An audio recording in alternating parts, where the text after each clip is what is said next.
ಎಲ್ರಿಗೂ ಶರಣು. ನಾನು ನಿಮ್ಮ ಸುದರ್ಶನ್ ಸಂಚಾರಿ. ನಿಮ್ಮೆಲ್ಲರಿಗೂ ಗೊತ್ತಿರೋ ಹಾಗೆ ನಾನು ಸೈಕಲಲ್ಲಿ ವರ್ಲ್ಡ್ ಟೂರ್ ಮಾಡ್ತಾ ಇದ್ದೀನಿ. ಇದು ನನ್ನ 9ನೇ ದೇಶ ಶ್ರೀಲಂಕಾ. ಶ್ರೀಲಂಕಾದಲ್ಲಿ ನಾನಿವತ್ತು ಬಂದಿರುವಂಥದ್ದು ಅನುರಾಧಪುರ. ಅನುರಾಧಪುರ ಬಂದ್ಬಿಟ್ಟು ಶ್ರೀಲಂಕಾ ದೇಶದ ಮೊದಲ ರಾಜಧಾನಿ. ಅಂದರೆ ಶ್ರೀಲಂಕಾವನ್ನು ಆಳ್ವಿಕೆ ಮಾಡ್ತಾ ಇದ್ದಂತಹ ಅನುರಾಧಪುರ ಸಾಮ್ರಾಜ್ಯದ ಮೊದಲ ರಾಜಧಾನಿ ಅನುರಾಧಪುರ. ಹದಾಕಾರದ ಬಂಡೆಯ ಮೇಲೆ ಸಮತಟ್ಟದ ಕಲ್ಲಿದೆ. ಆ ಕಲ್ಲಿನ ಮೇಲಿನ ದೇವನಂಪ್ರಿಯ ತಿಸ್ಸ ಅವ್ರಿಗೆ ಅರಿಹತ ಮಹಿಂದ ಅವರು ಬೌದ್ಧ ಧರ್ಮವನ್ನು ಪ್ರೀಚ್ ಮಾಡಿದ್ದು.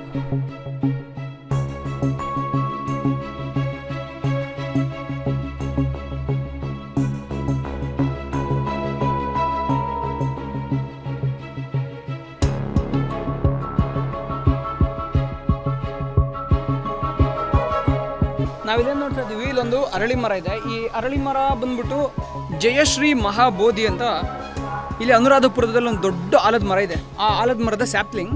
ಆ ಜಯಶ್ರೀ ಮಹಾಬೋಧಿಯನ್ನ ಬುದ್ಧಗಯ ಏನೋ ತಗೊಂಬಂದಿದ್ರು. ಯಾರು ತಗೊಂಬಂದಿದ್ರು ಅಂತಂದ್ರೆ ರಾಜ ಅಶೋಕ್ ಅವ್ರ ಮಗಳು.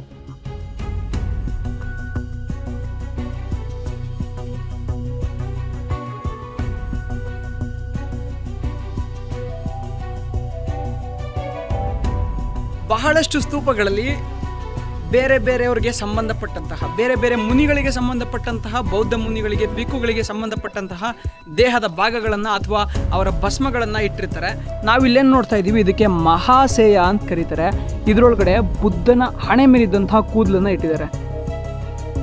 ಹಾಗೆಯೇ ನಾವು ಈ ಕಡೆ ಪಕ್ಕಕ್ಕೆ ತಿರುಗಿದ್ರೆ ಇಲ್ಲಿ ನಾನು ಅವಾಗಲೇ ಕೆಳಗಡೆ ಹೇಳೋದಲ್ಲ, ರಾಜ ಮಹಿಂದ 4ನೇ ಮಹಿಂದ. ಆ ರಾಜ 4ನೇ ಮಹಿಂದ ಏನೇನು ಕೊಡುಗೆ ಕೊಟ್ಟರು ಅಂತ ಅಲ್ಲಿ ಬರೆದಿದ್ದಾರೆ ಅಂತ ಶಿಲಾಶಾಸನದಲ್ಲಿ. ಸೊ ಅವರ ದೇಹದ ಅಸ್ಥಿ ಅಂದರೆ ಭಸ್ಮ ಮತ್ತು ಬೋನ್ಗಳನ್ನೆಲ್ಲ ಇದ್ರೊಳಗಡೆ ಇಟ್ಟಿದ್ದಾರೆ.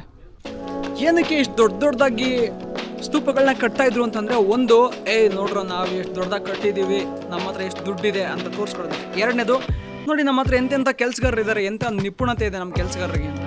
ಮೂರನೇದು, ಪ್ರವಾಸಿಗರನ್ನು ಮತ್ತು ಜನರನ್ನು ಬೌದ್ಧ ಧರ್ಮದತ್ತ ಆಕರ್ಷಣೆ ಮಾಡೋಕ್ಕೆ. ಅಲ್ಲೊಂದು ದೊಡ್ಡ ಸ್ತೂಪ ಕಟ್ಟೋರು ಅಂತ ಕಣ, ನಿಂತ್ಕೊಂಡು ನೋಡೋಕ್ಕೆ ಆಗಲ್ಲ ಅಷ್ಟೊಂದು ದೊಡ್ಡ ಸ್ತೂಪ.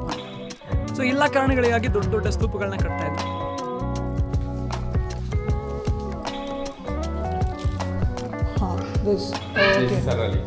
Relic. Okay. Inside this Dagoba. Stupa. This is a relic. ನೀವು ನೋಡ್ತಾ ಇದ್ರಲ್ಲ, ಇದು ಗಣಪತಿಯ ದೇವಸ್ಥಾನ. ಈ ಗಣಪತಿ ದೇವಸ್ಥಾನ ದೊಡ್ಡ ಸ್ತೂಪಗಳ ನಡುವೆ ಇದೆ, ನೋಡ್ತಾ ಇರ್ಬೋದು. ಈ ಕಡೆ ಮತ್ತು ಈ ಕಡೆ 2 ದೊಡ್ಡ ಸ್ತೂಪಗಳಿದೆ, ಮಹಾಸೇಯ ಮತ್ತು ಇನ್ನೊಂದು ಮಹಿಂದ. ಅದೆರಡರ ನಡುವೆ ಈ ಗಣಪತಿ ದೇವಸ್ಥಾನವನ್ನು ಕಟ್ಟಿದ್ದಾರೆ. ಈ ಗಣಪತಿ ದೇವಸ್ಥಾನ ಇಲ್ಲಿಗೆ ಬರೋದಕ್ಕೆ ಕಾರಣ ಏನು ಅಂತಂದರೆ, ಕೆಲವೊಂದು ಸಲ ರಾಜರುಗಳು ಹಿಂದೂ ಧರ್ಮದಲ್ಲಿರುವಂತಹ ಅಥವಾ ಶೈವ ಮತದಲ್ಲಿರುವಂತಹ ಹಿಂದೂಗಳನ್ನು ಅಥವಾ ಶೈವರನ್ನು ಮದುವೆ ಆಗ್ತಿದ್ರು. ಆ ಮದುವೆ ಆದಂಥ ಸಂದರ್ಭದಲ್ಲಿ ಅವ್ರಿಗೆ ವರ್ಷಿಪ್ ಮಾಡೋಕ್ಕೆ ಏನಾದ್ರು ಬೇಕಲ್ವಾ, ಅದಕ್ಕೆ ಗಣಪತಿ, ಲಕ್ಷ್ಮಿ ಇವನ್ನೆಲ್ಲ ಇಡ್ತಾ ಇದ್ರು ಅಂತ ಇತಿಹಾಸಕಾರರು ಹೇಳ್ತಾರೆ.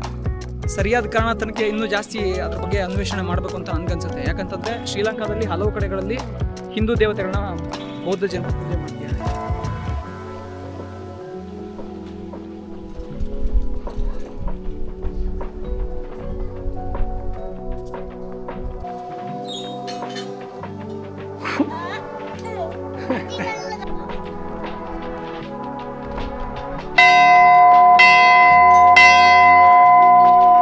ನೀವು ಇದೇನು ನೋಡ್ತಿದ್ರೆ, ಇದಕ್ಕೆ ಮೂನ್ ಸ್ಟೋನ್ ಅಥವಾ ಚಂದ್ರನ ಕಲ್ಲು ಅಂತ ಕರೀತಾರೆ. ಈ ಚಂದ್ರನ ಕಲ್ಲಿನಲ್ಲಿ ಕುದುರೆ, ಆನೆ, ಹಸುಗಳನ್ನೆಲ್ಲ ಕಟ್ಟಿರ್ತಾರೆ. ಅಂದರೆ ಹಸುಗಳನ್ನೆಲ್ಲ ಕೆತ್ತಿರ್ತಾರೆ, ಕಟ್ಟಿರಲ್ಲ. ಇಲ್ಲಿ ನೋಡ್ತಿದ್ರೆ ಆನೆ, ಇದನ್ನು ರೀಕ್ರಿಯೇಟ್ ಮಾಡಿರೋದು. ಇದು ಒರಿಜಿನಲ್ ಅಲ್ಲ, ಸಿಮೆಂಟಲ್ಲಿ ಹೊಸದಾಗಿ ಮಾಡಿರೋದು. ಇಲ್ಲಿ ಆನೆ ಇದೆ. ಆನೆ ಏನನ್ನು ತೋರಿಸುತ್ತೆ ಅಂದರೆ ಮ್ಯಾಸಿವ್ನೆಸ್, ಅಂದರೆ ಗಾತ್ರ, ಬೃಹತ್ ಗಾತ್ರವನ್ನು ಅದು ಬಿಂಬಿಸುತ್ತೆ. ಕುದುರೆ ಬಂದ್ಬಿಟ್ಟು ಶಕ್ತಿಯನ್ನು ಬಿಂಬಿಸುತ್ತೆ. ಇನ್ನು ಹಸುನೂ ಇರ್ತಾ ಇತ್ತು, ಅದು ಕರುಣೆಯನ್ನು ಬಿಂಬಿಸುತ್ತೆ. ಇದನ್ನೆಲ್ಲ ಜನ ಹೋಗುವಂಥ ದಾರಿಯಲ್ಲಿ ಹಾಕ್ತಾರೆ. ಏನಕ್ಕೆ ಅಂತಂದರೆ ಜನಕ್ಕೆ ಇದನ್ನೆಲ್ಲ ನೋಡಿದಾಗ ಅದು ಫೀಲ್ ಆಗಲಿ. ಅಂದರೆ ಆನೆ ನೋಡಿದ ತಕ್ಷಣ ಗಾತ್ರದ ಬಗ್ಗೆ ಹೆಮ್ಮೆ ಇರಲಿ, ಕುದುರೆ ನೋಡಿದ ತಕ್ಷಣ ಶಕ್ತಿ, ಅದ್ರ ಪವರ್ ಬಗ್ಗೆ ಗೊತ್ತಿರಲಿ. ಸಿಂಹವನ್ನು ಕೂಡ ಕೆಲವೊಂದು ಕಡೆ ಹಾಕ್ತಾರೆ, ಅಂದರೆ ಸಾಮರ್ಥ್ಯ ಗೊತ್ತಾಗಲಿ. ಇನ್ನು ಹಸುಗಳನ್ನ ಏನಕ್ಕೆ ಹಾಕ್ತಾರೆ ಅಂದರೆ ಕರುಣೆ, ಪ್ರೀತಿ ಗೊತ್ತಾಗಲಿ ಅಂತ. ನೋಡಿ, ನೀವು ಇಲ್ಲಿಗೆ ಬಂದರೆ ಇಲ್ಲೇ ಒಂದು ಧಾತು ಮಂದಿರ ಅಂತಿದೆ. ಇಲ್ಲಿ ಬುದ್ಧನ ದೇಹದ ಹಲವು ಭಾಗಗಳನ್ನ ಇಟ್ಟಿದ್ದಾರೆ. ಹಲ್ಲು ಅಥವಾ ಚರ್ಮ, ಉಗುರುಗಳು, ಅದನ್ನೆಲ್ಲ ಇಲ್ಲಿ ಇಟ್ಟಿದ್ದಾರೆ. ಇದು ನೀವು ನೋಡ್ತಾ ಇದ್ದೀರ ಬುದ್ಧನ ಪಾದ. ಬುದ್ಧನ ಪಾದದಲ್ಲಿ ಎಷ್ಟು ಸಾಧ್ಯನೋ ಅಷ್ಟು ಹುಳಗಳ, ಅಂದರೆ ಜೀವಿಗಳ ಚಿತ್ರಗಳನ್ನ ಬಿಡಿಸಿದ್ದಾರೆ. ನೀವು ನೋಡ್ತಾ ಇರ್ಬೋದು, ಇಲ್ಲಿ ಬುದ್ಧನು ಓತಿಕತ ಇದ್ದಂಗಿದೆ, ಇದು ಹಸ ಇದ್ದಂಗಿದೆ, ಬಾತುಕೋಳಿ ಇದ್ದಂಗಿದೆ. ಅಂದರೆ ಸಕಲ ಪ್ರಾಣಿಗಳಲ್ಲೂ ದಯೆ ಇರಬೇಕು ಅಂತ ಬುದ್ಧ ಹೇಳ್ಕೊಟ್ಟಿರಲ್ವ, ದಯೆ ಧರ್ಮದ ಮೂಲ ಅಂತ. ಸೊ ಆ ದಯೆ ಬರಲಿ ಅನ್ನೋದಕ್ಕೋಸ್ಕರ ಈ ಥರದ ಪಾದ, ಬುದ್ಧನ ಪಾದದಲ್ಲಿ ಇದನ್ನೆಲ್ಲ ಹಾಕಿದ್ದಾರೆ. ಇನ್ನು ನಾವಿಲ್ಲಿ ಗಮನಿಸ್ಬೋದು, ಇಲ್ಲಿ ಬುದ್ಧನ ತ್ರಿಪಿಟಕಗಳ ಪುಸ್ತಕಗಳನ್ನ ಇಟ್ಟಿದ್ದಾರೆ. ಎಷ್ಟೊಂದು ವಾಲ್ಯೂಮ್ಸ್ ಇದೆ ನೋಡಿ, ಎಷ್ಟೊಂದು ಪುಸ್ತಕಗಳಿದೆ. ಇದರಲ್ಲಿ ನಾವು ಸುಮ್ಮನೆ ಓದೋದಾದರೆ ವಿನಯ ಪಿಟಕ ಭಾಗ 1, ಭಾಗ 2, ಸುತ್ತನ ಪಿಟಕ ಅಂತ ಬೇರೆ ಬೇರೆ ತ್ರಿಪಿಟಕಗಳನ್ನ ಇಲ್ಲಿ ಇಟ್ಟಿದ್ದಾರೆ. ನಾವಿವಾಗ ಮಿಹಿಂದು ಕೇವ್ಗೆ ಹೋಗ್ತಾ ಇದ್ದೀವಿ. ಮಿಹಿಂದು ಕೇವ್ನಲ್ಲಿ ಬಹಳಷ್ಟು ಬೌದ್ಧ ಸನ್ಯಾಸಿಗಳು, ಬೌದ್ಧ ಭಿಕ್ಕುಗಳು ಧ್ಯಾನ ಮಾಡ್ತಾಯಿದ್ರು.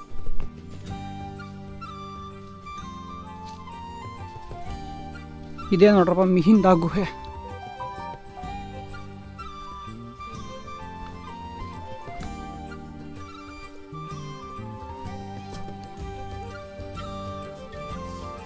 ನೀವಿಲ್ಲಿ ಗಮನಿಸಿದ್ರೆ ಗೊತ್ತಾಗುತ್ತೆ, ಇಲ್ಲಿ ಕರೆಕ್ಟಾಗಿ ಕೂತ್ಕೊಳ್ಳೋಕ್ಕೆ ಜಾಗ ಮಾಡಿದ್ದಾರೆ, ಸಮತಟ್ಟಾಗಿ ಕಟ್ಟಿದ್ಬಿಟ್ಟು. ಇಲ್ಲೇ ನೋಡಿ ಅವರೆಲ್ಲ ಧ್ಯಾನ ಮಾಡ್ತಿದ್ದಿದ್ದು. ಪಾಪ ಗುರು ಇವ್ರು ಏನು ನೋಡಿ ನಂಗೆ ಹೆಲ್ಪ್ ಮಾಡಬೇಕು ಅಂತ ನನ್ನ ಸೈಕಲ್ನ ಇಲ್ಲಿ ಇಟ್ಕೊಂಡಿದ್ರು. ಹಾಗಾಗಿ ಏನಕ್ಕೆ ಇಲ್ಲಿ ಇವ್ರು ಹೆಲ್ಪ್ ಮಾಡಬೇಕು ಅಂದ್ರೆ, ನೀವು ನೋಡಿದ್ರೆ ದಾರಿದಕ್ಕೂ ಎಷ್ಟೊಂದು ಮಂಗಗಳಿದ್ವು ಅಂತ, ಎಷ್ಟೊಂದು ಜನರನ್ನೆಲ್ಲ ಹೊಡೆದಾಕ್ಬಿಟ್ಟವೆ. ನನ್ನ ಸೈಕಲ್ ಒಂದು ಚೂರು ಮುಕ್ಕಾಗ್ದಿರೋ ಥರ ನೋಡ್ಕೊಂಡವ್ರೆ. ಅದಕ್ಕೆ ಅವ್ರಿಗೆ ಏನೋ ಒಂದು ಸ್ವಲ್ಪ ಬಿಸ್ನೆಸ್ ಮಾಡೋಣ ಅಂತ ಅಂದ್ಕೊಂಡೆ ಒಂದು ಜ್ಯೂಸ್ ಕುಡಿತಾ ಇದ್ದೀನಿ. ಶ್ರೀಲಂಕಾದಲ್ಲಿ ಪ್ರೋಟೀನ್ ಸಿಗದೆ ಸಾಕಾಗಿ ಹೋಗಿತ್ತು ನನಗೆ. ಏನು ತಿಂದ್ರೂ ಇವ್ರ ಹತ್ರ ಜಾಸ್ತಿ ಬರೀ ಅನ್ನನೇ ಸಿಗುತ್ತೆ. ಹಾಗಾಗಿ ಮೊಟ್ಟೆ ಬೇಯಿಸ್ಕೊಂಡು ತಿನ್ನೋಣ ಅಂತ ಮೊದಲಿಂದನೂ ಪ್ಲಾನ್ ಮಾಡ್ತಿದ್ದೆ, ಆಗಿರಲಿಲ್ಲ. ಇವತ್ತು ಇವ್ರ ಹತ್ರ ಕೇಳಿದೆ, ಪಾಪ ಅವ್ರು ಹ್ಞೂ ಅಂದರು. ಇಲ್ಲೇ ಮೊಟ್ಟೆ ಬೇಯಿಸ್ತಾ ಇದ್ದೀನಿ.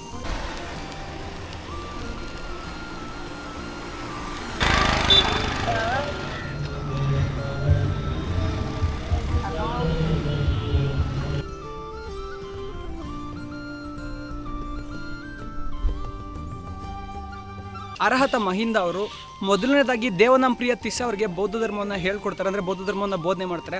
ಅದಾದ ನಂತರ ಅವರು ಅದನ್ನು ಅಡಾಪ್ಟ್ ಮಾಡಿಕೊಂಡು ಶ್ರೀಲಂಕಾ ದೇಶ ತುಂಬ ಅದನ್ನು ಪ್ರಚಾರ ಮಾಡ್ತಾರೆ. ಅದಾದ ಸ್ವಲ್ಪ ದಿವಸಗಳ ನಂತರನೇ ಅಶೋಕ ರಾಜನ ಮಗಳು ತೇರಿ ಸಂಗಮಿತ್ತ ಅವರು ಕೂಡ ಬೌದ್ಧ ಧರ್ಮದ ಬಿಕ್ಕು ಆಗಿರ್ತಾರೆ, ಅಂದರೆ ಬೌದ್ಧ ಧರ್ಮ ದೀಕ್ಷೆನ ತಗೊಂಡಿರ್ತಾರೆ. ಅವರು ಇಲ್ಲಿಗೆ ಬುದ್ಧನಿಗೆ ಜ್ಞಾನೋದಯ ಆದಂತಹ ಅರಳಿ ಮರ ಏನಿದೆ, ಆ ಅರಳಿ ಮರದ ಒಂದು ಸಸಿಯನ್ನು ತೊಗೊಂಡ್ಬರ್ತಾರೆ. ನೀವು ಇಲ್ಲಿ ಗಮನಿಸಬೇಕಾದಂಥ ಅಂಶ ಏನು ಅಂತಂದರೆ, ಬುದ್ಧನಿಗೆ ಯಾವ ಮರದ ಕೆಳಗಡೆ ಜ್ಞಾನೋದಯ ಆಗಿತ್ತೋ ಅದೇ ಮರವನ್ನು ಇವರು ತೊಗೊಂಬರ್ತಾರೆ, ಅಂದರೆ ಆ ಮರದ ಸಸಿಯನ್ನು ಇವರು ತೊಗೊಂಬರ್ತಾರೆ. ತೊಗೊಂಬಂದು ಇಲ್ಲಿ ಪ್ಲಾಂಟ್ ಮಾಡ್ತಾರೆ. ಅದು ಕ್ರಿಸ್ತಪೂರ್ವ 288ರಲ್ಲಿ. ಇನ್ನು ಈ ಬೋಧಿ ವೃಕ್ಷಕ್ಕೆ ಜಯಶ್ರೀ ಮಹಾಬೋಧಿ ಅಂತ ಕರೀತಾರೆ.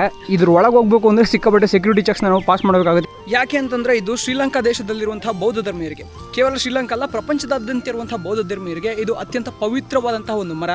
ಹಾಗಾಗಿ ಆ ಮರಕ್ಕೇನು ಹಾನಿ ಆಗಬಾರ್ದು, ಜನ ಏನಾದರೂ ಹಾನಿ ಮಾಡಿಬಿಡ್ತಾರೆ ಅನ್ನೋ ಉದ್ದೇಶಕ್ಕೋಸ್ಕರ ಹಲವು ರೀತಿಯ ಸೆಕ್ಯೂರಿಟಿ ಚೆಕ್ಗಳನ್ನ ಮಾಡಿಬಿಟ್ಟು ನಮ್ಮನ್ನು ಒಳಗೆ ಬಿಡ್ತಾರೆ. ನೀವು ಇಲ್ಲಿ ಗಮನಿಸ್ತಾ ಇರ್ಬೋದು, ಇದನ್ನು ಬೋಧಿ ಪೂಜಾ ಅಂತ ಕರೀತಾರೆ, ಅಂದರೆ ಬೋಧಿ ಮರಕ್ಕೆ ಪೂಜೆ ಮಾಡುವಂಥದ್ದು. ಇದನ್ನು ಪ್ರತಿದಿನ ಹಲವು ಭಕ್ತಾದಿಗಳು ಮಾಡ್ತಾರೆ. ನೀವು ನೋಡ್ತಾ ಇದ್ದರೆ ಅನ್ನ ಇದೆ, ಅನ್ನಕ್ಕೆ ಸ್ವಲ್ಪ ಸಿಹಿ ಎಲ್ಲ ಹಾಕ್ಬಿಟ್ಟು, ದ್ರಾಕ್ಷಿ, ಗೋಡಂಬಿ, ಸಕ್ಕರೆ ಎಲ್ಲ ಹಾಕ್ಬಿಟ್ಟು ಅದ್ರ ಜೊತೆಗೆ ಒಂದು ಲೋಟ ನೀರಿಟ್ಟಿದ್ದಾರೆ. ಅದಾದ ನಂತರ ಹೂಗಳಂತೂ ಇಲ್ಲಿ ಸಾಮಾನ್ಯ.